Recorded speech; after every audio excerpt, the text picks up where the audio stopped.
Hey, I'm Nathaniel from the Northeast Ohio Media Group, and I'm joined by high school experts Robert Rozboril and Tim Bielik. Gentlemen, welcome, and thanks again for joining me for Week 6. Rob, let's start with you Thursday. Who are you going to see, and what do you look forward to? I'm heading out to Highland to check out Aurora taking on the Hornets. Aurora's had a great season this year. Obviously, they moved up in the top 25 rankings every week, it seems, ever since they upset Solon in Week 1. They have a great rush defense. This past weekend, they held Brandon McCall of Barberton to only 13 yards rushing. McCall's a guy who has been averaging right around 200 yards per game, so that really says something about Aurora's ability to stop the run. They also have a great run game of their own, and have shown us some good ability to pass as well. So Highland's going to have their work cut out for them. They are definitely a run-first team with Sam Jenkins, who's been doing a great job for them, and Tyler Zielinski, who's shown a lot of scrambling ability this year. But they've struggled at times. So this game is going to be really critical for them. If they have a hard time, if they can't pull an upset, I mean, they'll be in dire straits down the stretch here. Speaking from one strong performance to another strong team, Strongsville and Euclid. Tim, you're looking forward to that game. Why exactly? Well, when I look at these two teams, I look at the two teams that have raised some eyebrows in there. They're kind of flying a little under the radar.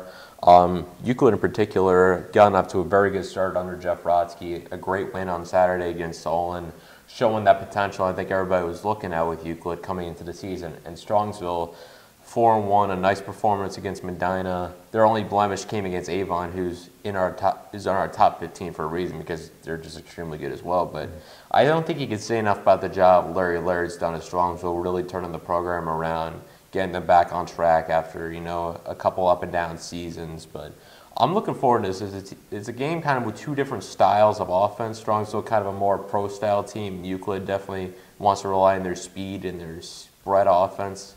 And just who's going to win out in this game is going to be the most interesting thing to me. Tim, thanks again. And staying on the Friday's theme, you're going to be right back in action again, Rob, for Friday. Who are you going to see and what are you looking forward to? I'm heading out to Brecksville, Broadview Heights High School. I'm going to check out the Bees taking on Nordonia Knights.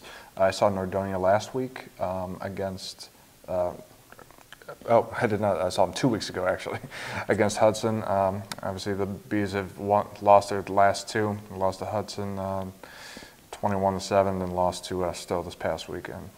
So they really need a win right here, and it's going to be tough against the Bees. I mean, they have a great quarterback in Luke Sternad. He's really stepped up this year. He's, Tyler Tupa, obviously, is his top receiving target. Tupa's coming off of a 3-touchdown game, but actually Sternad hasn't had to rely on Tupa as much as the Bees have in the past weeks, or past years, I should say. He's spread out a lot, so I mean, they're going to keep the Knights secondary really busy, and the Knights are going to have to try to find a way to stop them. And fortunately for them, coming off of a game where they allowed 5 rushing touchdowns to Jason Gobble and over 200 yards, going up against a Brecksville team that's more pass-oriented. So they're not going to have to worry as much about the run. Still obviously a concern, but we'll see what happens. Like I said, crucial one for the Knights, down to 2-3, 0-2 in the division. So. Okay.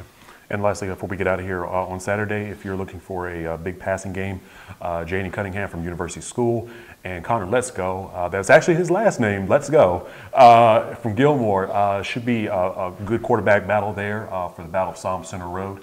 Gilmour's 0-5 right now, and University School is looking to also get on another win after winning last week. So again, from Robert Rozboril, who will be out this weekend, Tim Bielik, and myself, Nathaniel Cline, thanks again for joining us, and please make sure you check out for more updates at cleveland.com.